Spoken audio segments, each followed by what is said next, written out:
Hi everyone, and welcome back to another video. As you can see, we have,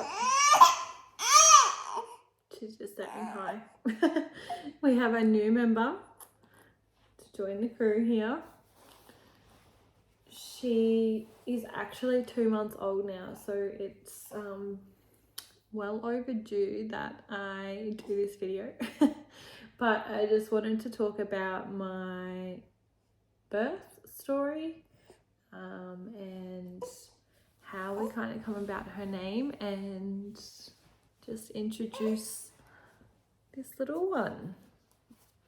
I think I might have done Micah's birth story when I was like less than a month postpartum. This time around, yeah, she literally just turned 2 months less than a week ago. 6 days ago. So because I had gestational diabetes and I was borderline preeclampsia again,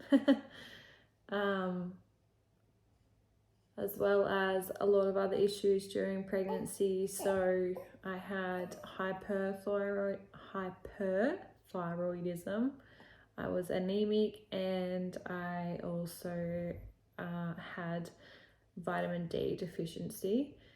Those 3 things then, they were found out in my 8-week bloods that I had to do. So I was getting, I was having regular appointments with specialists as well as private midwives and everything to monitor all of that sort of stuff. And as we know, all that stuff costs a lot of money. So yes, I had to do that all throughout my pregnancy, from 2 months of pregnancy. And then at 27 weeks, I went and I did my glucose test, and they found out that I had gestational diabetes. I was 0.1 over. So I think like it's meant to be a score higher than 10 is you have gestational diabetes, and I was 10.1. Like that's how close I was to not having it. But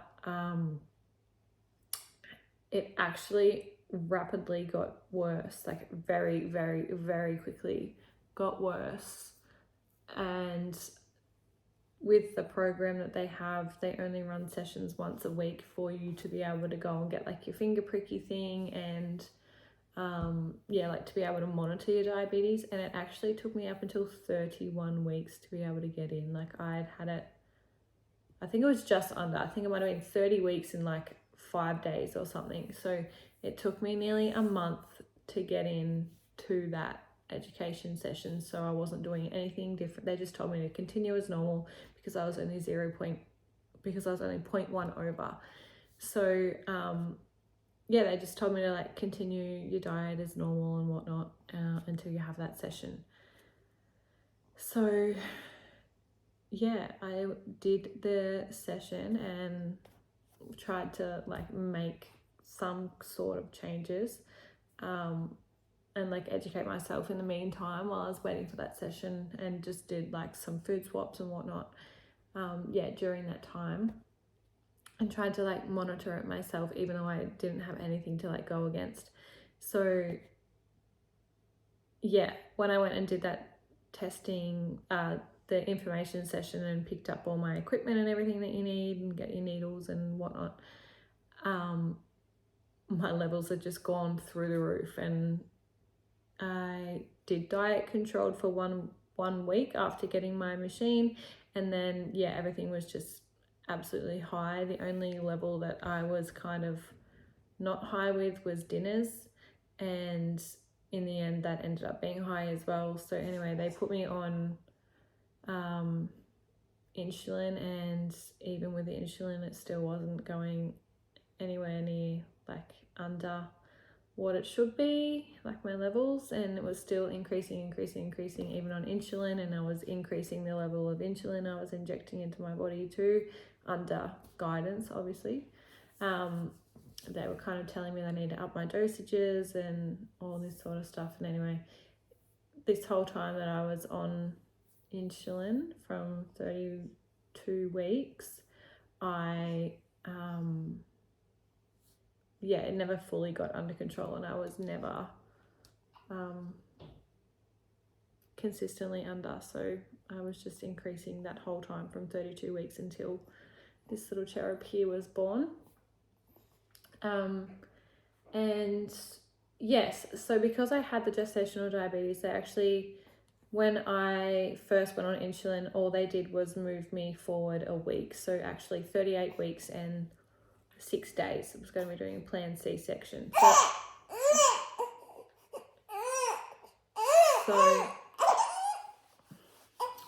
So I was always going to be having a C-section, a planned C-section this baby, because I had a C-section within 12 months. So yes, I've had 2 babies. Very close together, but I love it and I wouldn't change it for the world. I love having them so close. But yeah, so 38 weeks and 6 days was the original move forward, and then as my appointments were going further, they kind of kept creeping my planned C-section earlier, if that makes sense. They kept moving it forward. So what actually happens here is planned C-sections are only booked on Tuesdays and Thursdays in the hospital here. So it was either a Tuesday or Thursday on whatever week. So yeah, that's why it was the 38 weeks and 6 days.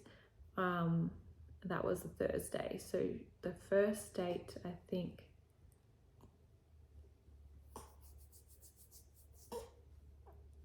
so the first date that she got moved to, so her due date was the 28th of October, and then she got moved forward to the 20th. And anyway, it ended up getting moved forward to the 11th. She got moved forward to, and that's the date she was born. She was born on the 11th of October. But what actually happened, so we'll just get into like birth and all that sort of stuff. I was very, very sick for probably a month. So from about 32, 33 weeks, I was always just feeling really crap. My insulin was like my insulin levels and that sort of stuff were obviously a big factor in this as well, and how I was feeling. But I just felt so crap. I just had no energy. I was just in so much pain in my body. I was swollen. My eyes were just always constantly going funny because I was constantly having hypos with my diabetes. So like my sugars were just dropping, and I needed to eat something to get them back up. And yeah, it happened multiple times. So I had to go into hospital quite a few times. Once again, from about, I think the first time I went in, I was like 33 weeks. And they did all the monitoring and testing and whatnot. And there was numerous times when I was in there and I was having hypos with my gestational diabetes at the same time.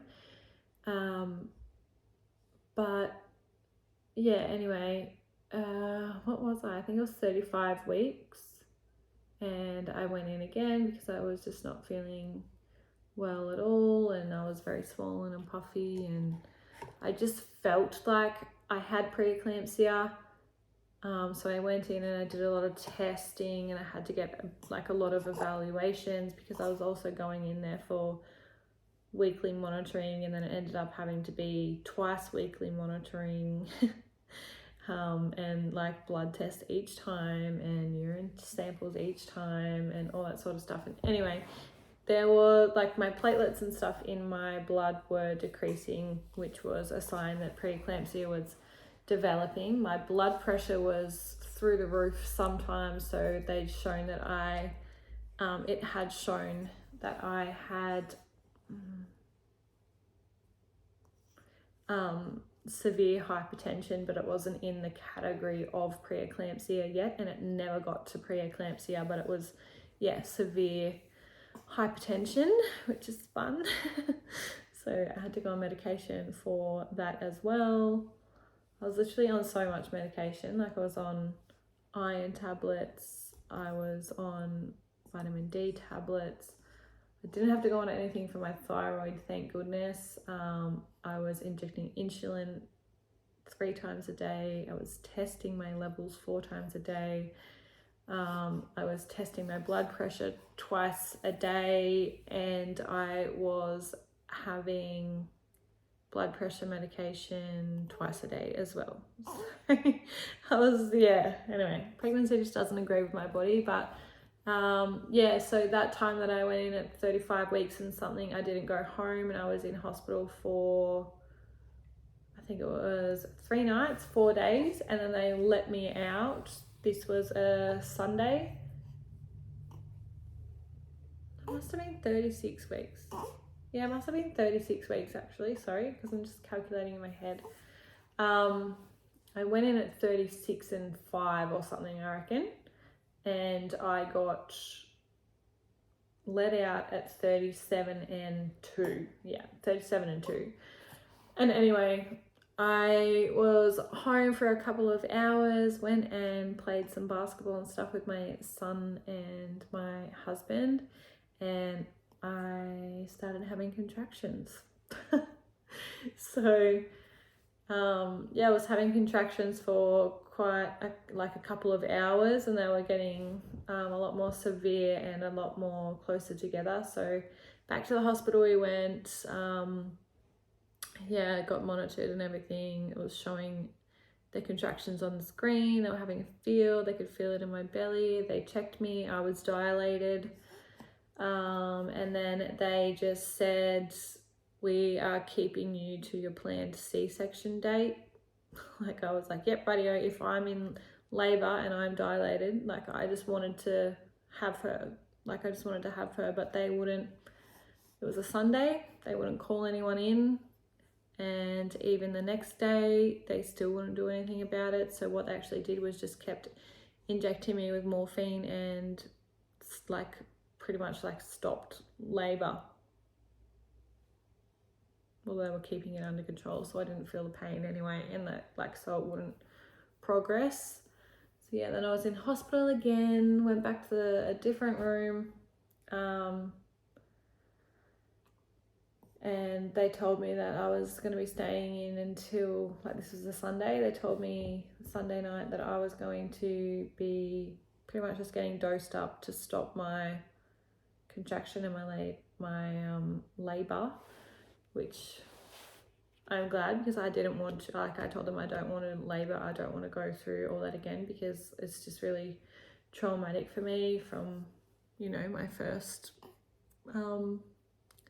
labor experience. Like, it's just something I did not want to do, but I was also just really wanting them to, like, I was in labor, like, I wanted to get her out. I was having a C-section, like, I don't understand, just couldn't understand and couldn't get through to them. Like, they just said they didn't want to have to call anyone in, and they're not going to. So I just had to wait in hospital for 2 more days until the 11th. So that, yeah, this was on the 9th. And anyway, they come around to me on the 10th, and I had to do like all my, like, I had to have all my medication and that from the night before, and I had to fast. So I don't think I was allowed to eat or drink anything after midnight. No, I wasn't allowed to eat anything after 10 p.m. and I wasn't allowed to drink anything, even water, after midnight. So yeah, and then they come around to me. They told me that I was actually 3rd on the list. So they had 5 C-sections booked in that day, and I was 3rd on the list, and the first one was starting at 8 o'clock. But they come around and woke me up at 6 o'clock and gave me my gowns and my wristbands and made me like pack up my bags and get myself all organized and everything. And I was starving, but they told me not to get Jade in until about 8:30. like they told me that Jade didn't have to be there till about 8:30. They've also like warned us that, you know, there is people in labor as well, and that there could be emergency C-sections which could be then pushed before us, like could go before us and then we will be pushed down. So anyway, I was third on the list for the day. So they said most of the time they usually get everyone done before lunch, but sometimes, you know, emergency C-sections can happen and it pushes everything out. But they said your baby would definitely be here before 3 p.m. So I was like, okay. Anyway, Jade came in at about 8:30. I was in my gown, I had my hair net on and everything. I was ready to go. And I was sitting in the bed, and it would have been within 5 minutes of Jade being there, they come to me and they were like, right, someone's about to come around to you. Are you ready to go? And I was like, what, have they done 2 already? Like, it's 8:30, they've done 2.5 an hour. Like, I was like, have I got, like, what's happening? And they're like, nope, they bumped you up to second. The first one is in there now, and we're just taking you around to go get prepped. And I was like, oh, okay, well, lucky Jade didn't come at like 9 o'clock or something. But yeah, I literally got everything ready. We were good to go. I got wheeled out of my bedroom door. Then they got a call to say, oh, no, there's an emergency. You have to pop that one back, and, you know, we're going to take this lady through. So I was good to go. And then that was just before 9 o'clock. And then he was like, oh, sorry, I'll have to put you back in. Hang tight. I'll see you in an hour. I'll be back in an hour to get you. So I was like, radio. So I got so excited and so like nervous, because I was like, oh my God, I've been bumped up to second. And now I'm going to go early and we're going to meet our baby a lot earlier than I had expected. And then, yeah, we had this emergency and we got delayed. So it was like, we're waiting again. But then I was like excited because I knew that they were going to be back again just before 10 o'clock or whatnot and take me in. Anyway, so Jade and I were just kind of like soaking up the last moments of, like, I was really soaking up the last moments of like having my big belly and being pregnant, and yeah, just enjoying the time, just the two of us in there. And then, yeah, they come around. It was like nearly 10 o'clock on the dot that they come around. Anyway, they wheeled me into the prep room where I had to have a discussion and confirm all these things with, like, I was pretty much meeting everyone and confirming all these details and whatnot. So it was like the anaesthetist, the head anaesthetist, you know, like the assistants, the obstetrician, there was a student midwife, then there was other midwives, and then there was a training obstetrician. And yeah, anyway, everyone was introducing themselves to me and asking me questions, and I was in there, and Jade had to go and get his gear on while they took me in. And for some reason they don't let the partner in when you're getting the spinal blocker and the epidural. I don't know why, because yeah, I got that in front of Jade last time. Like, he held me forwards while they put it in, so I'm not sure. It was a different hospital last time, so maybe it's just different here.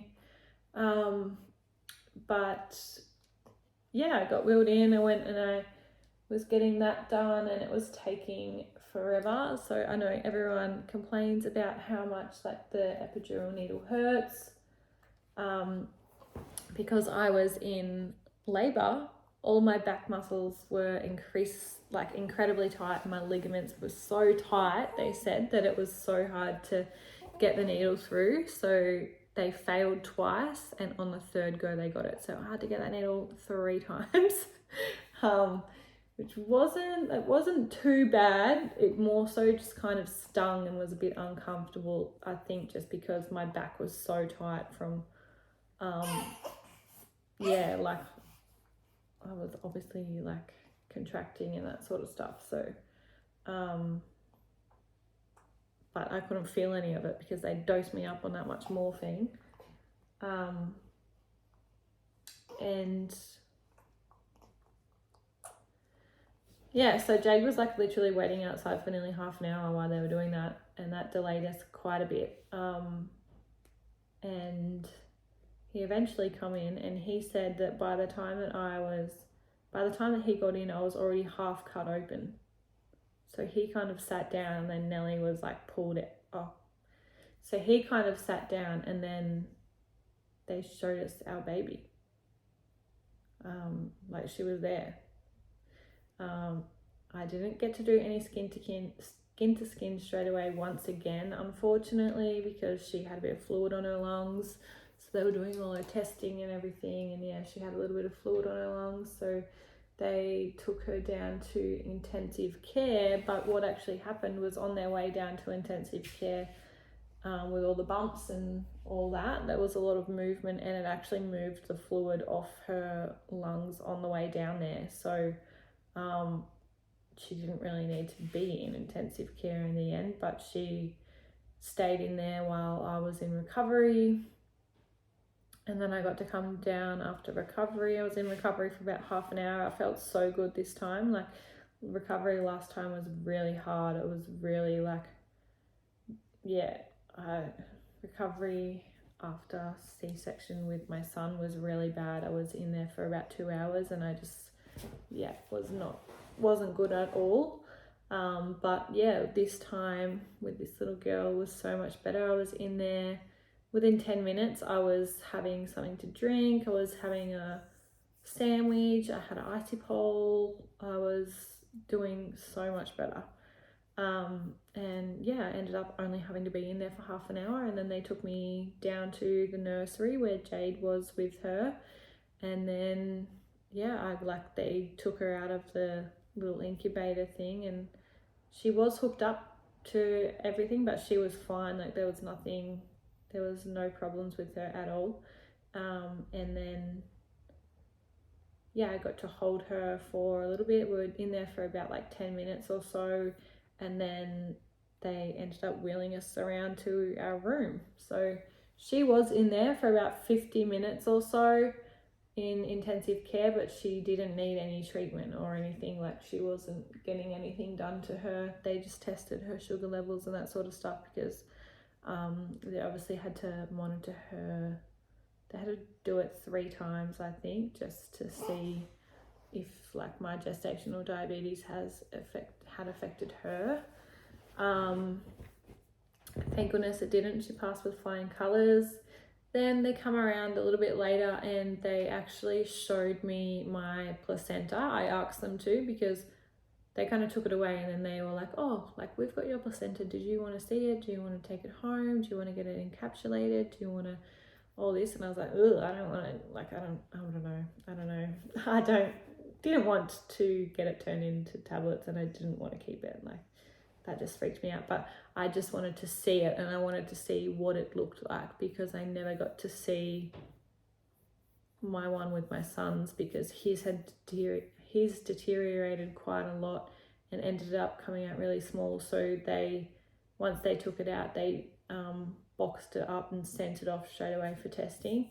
So I never actually got to see his, but I just was curious to see what they looked like. So I was like, yeah, cool, I'd love to see it, but like, I don't want to touch it or keep it or anything. That you can just go and chuck it wherever you chuck body parts. But yeah, so anyway, that's kind of our story.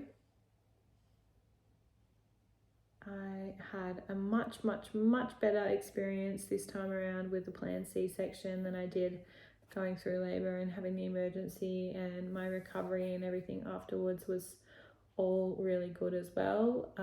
I was hooked up to a lot of testing and everything after I had Nellie.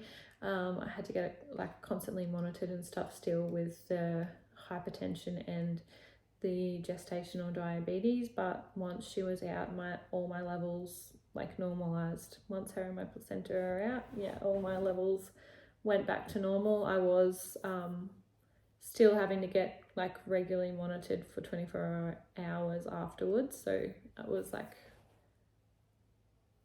4 hourly, can't remember. I think it was 4 hourly. And then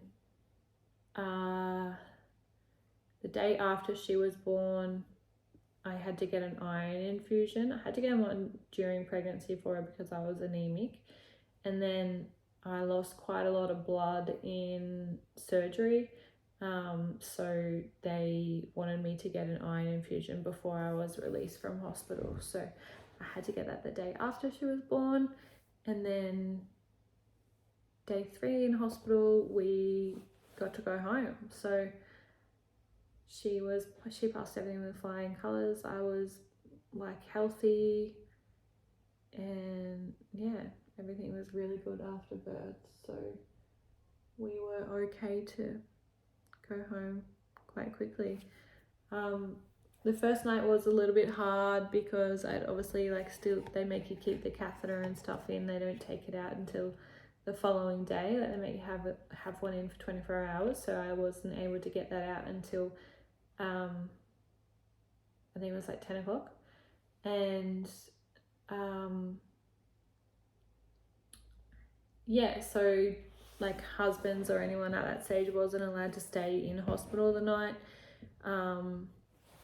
So I was quite nervous my first night with the catheter in, and just having the C-section. So they kind of told me that whenever she wakes or anything like that, whenever she wakes or she needs a bottle, she needs a bum change, I had to like buzz the midwives and they would come and help me. I obviously wasn't even allowed to like reach over and get her out of her little bassinet thing that they have there. So yeah, I was quite nervous to see how that went, but it actually went really well. Like she was bang on 4 hourly feeds, and she still kind of is. Like she goes 4 hours now, but then sometimes she'll have, like 1 or 2 feeds a day where she'll want a bottle like 2.5 hours or 3 hours. Like she is, mostly consistently 4 hourly feeds, especially during the day. Of the night time now she does go a bit longer, about 6 hours. So I can't complain, but yeah, she was 4 hourly, like bang on. She was 6:10 to 6:10 to, like in the day and in the night. That's what she was like as a newborn. And yeah, just the past week or so now, she has started having longer stints during the night. So yeah, like I can't complain. She has been a very good baby so far, and I don't want to jinx it because yeah, she's just been an absolute dream. So she was born at 10:43 a.m. on the 11th of October 2022. She was 48 centimeters, the same length as her brother, and she was 3,590 grams, which was 7 pound 9. And it was so surprising because she was just so small. Like she did not feel that much bigger than her brother. But my son, he was 3,010 grams, which was 6 pounds 6. So he was only just over 3 kilos. He was born at 36 weeks and 6 days, and she was born at 37 weeks and 4 days. So they said she was actually like a pretty normal and good weight for a gestational diabetes baby. Everyone kept telling me that she's like measuring so big and she's going to be a big baby and whatnot, but she wasn't. Anyway, I'm just going to end this now. I just wanted to introduce her. You will see her name at the end. I'm going to post some videos and some photos from birth and what she looks like now, and at the end you will see her name. But thank you so much for watching, and hopefully I'll get this up a lot sooner than I have taken to actually film it. Thanks guys, bye.